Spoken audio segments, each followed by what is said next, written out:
तानाशाही नहीं चलेगी, नहीं चलेगी, नहीं चलेगी, तानाशाही नहीं चलेगी, नहीं चलेगी, नहीं चलेगी, हिटलरशाही नहीं चलेगी, नहीं चलेगी, नहीं चलेगी, हिटलरशाही नहीं चलेगी, नहीं चलेगी, नहीं चलेगी, पुलिस के दम पे ये सरकार नहीं चलेगी, नहीं चलेगी। खुश नसीब दिल्ली वालों, खुश नसीब, कितने खुश नसीब हो तुम लोग कि अगले 15 सालों के लिए आप लोगों का मनोरंजन का जुगाड़ हो गया। अभी अगले 15 सालों तक ऐसे ही नया नया कारनामा करती रहेगी और आप लोग मजे लेते रहेंगे। कि सीएजी हम लोग जानते हैं कि एक संवैधानिक संस्था है, आर्टिकल 148-49 के तहत बनाई गई है, स्वायत्त संस्था है। आपकी संस्था को कोई सरकार या राजनीति प्रभावित नहीं कर सकती। सीएजी की रिपोर्ट से गुजरते हुए आप तमाम विभागों की हालत तमाम राज्यों में समझ सकते हैं। सीएजी की रिपोर्ट को आप अपने खाली वक्त में पढ़ना चाहिए। इससे पता चलेगा कि महंगे विज्ञापनों में जो दावे किए जाते हैं उनके पीछे का खेल क्या है। सीएजी ने इसके पहले भी मुख्यमंत्रियों से लेकर प्रधानमंत्री के आवास का ऑडिट किया है, या यह पहली बार है कि सीएजी ने किसी मुख्यमंत्री के सरकारी आवास पर होने वाले खर्चे की ऑडिट की है। दिल्ली के मुख्यमंत्री के आवास की ही ऑडिट क्यों की गई और यह रिपोर्ट चुनाव के पहले ही लीक कर दी जाती है, तो इस पूरे मामले में संदेह होना वाजिब है। यह मुद्दा अप्रैल 2023 से पब्लिक में है, तब से मीडिया में खबरें छप रही हैं और बहस चल रही है कि केजरीवाल ने कोई शीश महल बनाया है। अब सीएजी की रिपोर्ट भी भगवान इतना दुख किसी को ना दे, बेचारा खबीस। लगता है इस खानदानी चपरासी को अब कांग्रेस सैलरी देना बंद कर दी है, इसीलिए इसने पार्टी बदल लिया था, तो उसी के तलवे चाटने लगा। लेकिन वहां तो और बुरा हाल था, क्योंकि वहां तो केजरीवाल की पहले से पटी पड़ी है। शीश महल की भी जांच होगी। उसी के साथ में जो सीएम ऑफिस है, जब मैंने वो देखा और आप ही लोगों ने बोला, मीडिया ने कहा कि हमें तो आज तक वहाँ पे एंट्री नहीं मिली थी, कोई भी एमएलए उसमें एंट्री नहीं कर सकता था। 3 साल से वो बना हुआ है और सीएम ऑफिस भी इतना लेविश बना हुआ है, ऐसा लगता है दुबई के शेख का ऑफिस है। तो उसकी भी इंक्वायरी कराएंगे, उसमें कितना पैसा खर्च हुआ और अधिकारियों ने इतना पैसा खर्च करने की उनके पास में पावर कैसे आई, तो वो भी जांच कराएंगे। इसी सब के चलते खबीज भौजी गर्मा गई थी थोड़ा। सीएजी रिपोर्ट आने से चमचों में, चप्पलकारों में डर का माहौल पैदा हो गया है। वो डर है कि कहीं शीश महल जो शेखों जैसा महल बना है उसमें सीसीटीवी के जरिए कहीं वो वाला वीडियो ना बाहर आ जाए जो शेखों का शौक वाला होता है। नौकरी पैसा तो पहले ही चला गया है, थोड़ी बहुत जो इज्जत है चमचों के बीच में, अपनों के बीच में, वो भी चली जाएगी। तो और फ्रॉड्स की बात करी जाए तो फ्रॉड को तो भाई आओ स्टेज पर गले मिलो उनसे। धीरेन्द्र शास्त्री जैसे ढोंगियों के साथ स्टेज पर खड़े होके उन्हें अपना छोटा भाई कहते हैं। मेरे छोटे भाई धीरेन्द्र शास्त्री जी। रे भैया, जर्मन भैया, सोच होती है अपनी अपनी। मोदी जी को बागेश्वर बाबा में अपना छोटा भाई नजर आया और तुमको पाखंडी। अब तुम्हारे अंदर भी केजरी मियाँ को चुनाव के समय फालतू पिल्ला नजर आया था, लेकिन पनौती नजर नहीं आया। केजरी मियाँ तेरे बारे में रिसर्च करना भूल गया था कि सबसे बड़ा पनौती तू ही है। तू उसका पिल्ला बनेगा तो उसका टाटा बाय बाय होना तय है। मस्जिद नोतराइज है वहाँ पे 11 नंबर गली है कोने पे अवैध मस्जिद जी। 3 घर हैं जो मस्जिद के बराबर में 2 घर हैं, वहाँ पे एक नल था, सरकारी नल था, वहाँ तक नोतराइज है। पहले टक निकल जाकर आज रक्षा नहीं निकलता।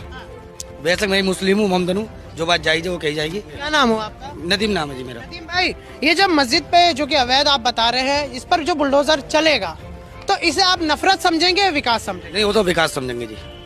जी बिल्कुल। फिर आप लोग कहेंगे कि मस्जिद पे बुलडोजर। मैं एक बात बताऊँ आपको, मेरी बात सुनो। हमारी जो नमाज होती है, अगर हम कब्जा करके नमाज अदा करेंगे तो वो नमाज नहीं मानी जाएगी। नदीम भाई ने तो सीधा ताला ही खोल दिया। अरे उनका जो ओवैसी जैसे पंटरों के बातों में आकर लात जूता खाते हैं पुलिस वालों का, उनको समझना चाहिए, नदीम भाई की बात को समझना चाहिए कि धार्मिक स्थल और तुम्हारा मकान अपने ज़मीन पर होना चाहिए, दूसरों के नहीं। दूसरों के ज़मीन पर बनाओगे तो तोड़ा जाएगा मकान भी, और यूपी में रहोगे तो पिछवाड़ा भी।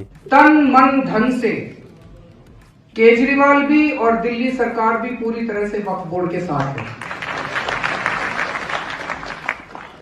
आने वाला समय ये होगा जब वक्फ बोर्ड के पास इतना पैसा होगा जिसकी कोई इंतहा नहीं है।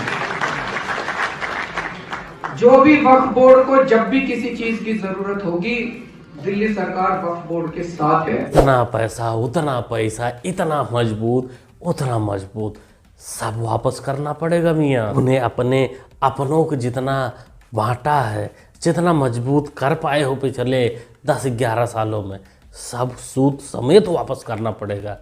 और तिहाड़ भी तो इंतज़ार कर रहा होगा, रोटी भी इंतज़ार कर रही होगी टूटने के लिए, वहाँ भी जल्दी नंबर आएगा। और महोदय, इन्होंने तो राष्ट्रीय जो ध्वज लगाए, मेरे यहाँ स्कूल में राष्ट्रीय ध्वज लगे, राष्ट्रीय ध्वज में भी इन्होंने धांधली करी। जो राष्ट्रीय ध्वज 5 लाख रुपए का लगता था पोल समेत, उस राष्ट्रीय ध्वज की कीमत 21 लाख रुपए इन्होंने बिलिंग करी।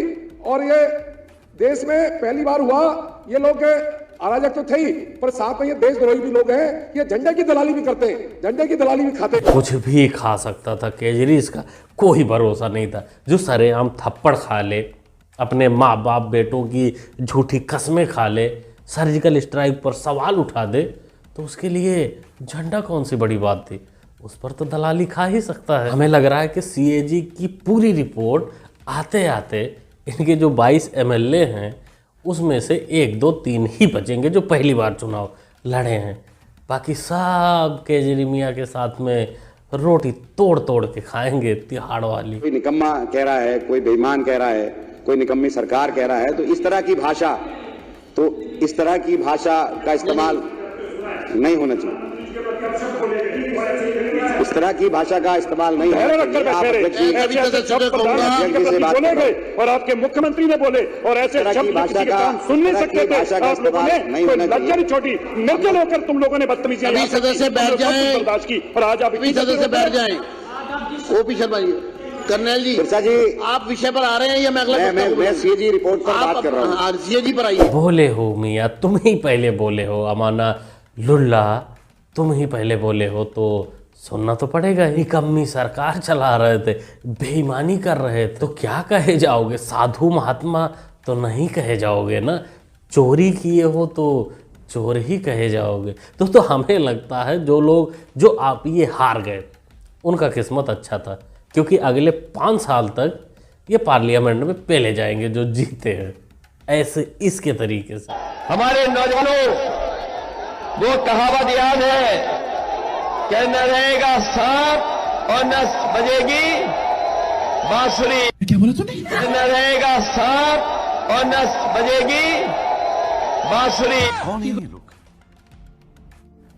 कहां से आते हैं? यूपी से हैं भैया जी, यूपी से। हाँ, बस इनको ऊंची जातियों के लोगों ने यूपी में या हिंदुस्तान में पढ़ने नहीं दिया, इसलिए ये ऑस्ट्रेलिया निकल गए थे कहावत सीखने, और वहाँ से सीख कर आए हैं ना रहेगा सांप ना बजेगी बांसुरी। ऐसा कपूत पोता भगवान केहू के ना दे। लगता है ऑस्ट्रेलिया में भैया जी को बताया गया था कि सांप के पिछवाड़े में फूंकोगे तो सामने से जो आवाज़ निकलेगी वही बांसुरी की आवाज़ होती है। ये हलाल है इधर? हाँ हलाल है, मतलब पक्का वाला हलाल, मतलब अल्लाह अकबर बोल के खाते हैं।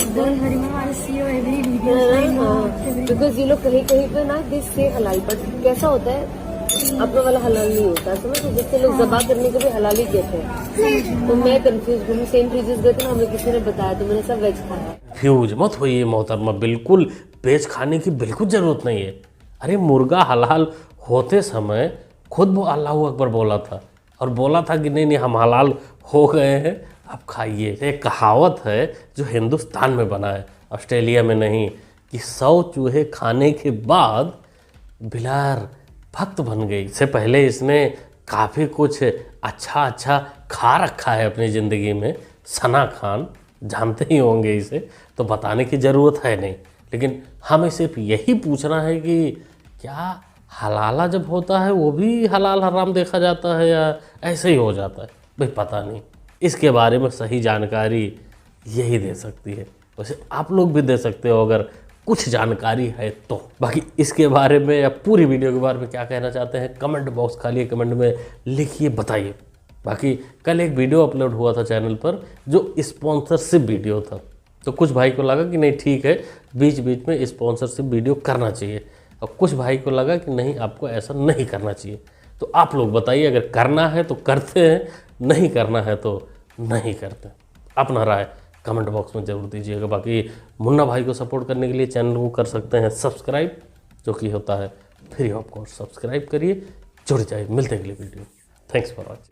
अंजना जी जरा मौलवी साहब को बोलिए, मैं बोल लूँ उसके बाद बोलेंगे। मौलवी साहब दिन में 5 बार ही अजान पढ़ना होता है, बीच में ऐसा करना उचित नहीं है। आराम से बोल दो, उसके बाद आप नमाज के विषय में बताइएगा। ब्राह्मण हूँ, मैं तो सनातनी ब्राह्मण हूँ। ब्राह्मण करना तुमको अनुचित। अरे ये सनातनी ब्राह्मण कब हो गया है? अच्छा, तो अनुचित क्यों है प्रभु? मौलवी कोई गाली थोड़ी है।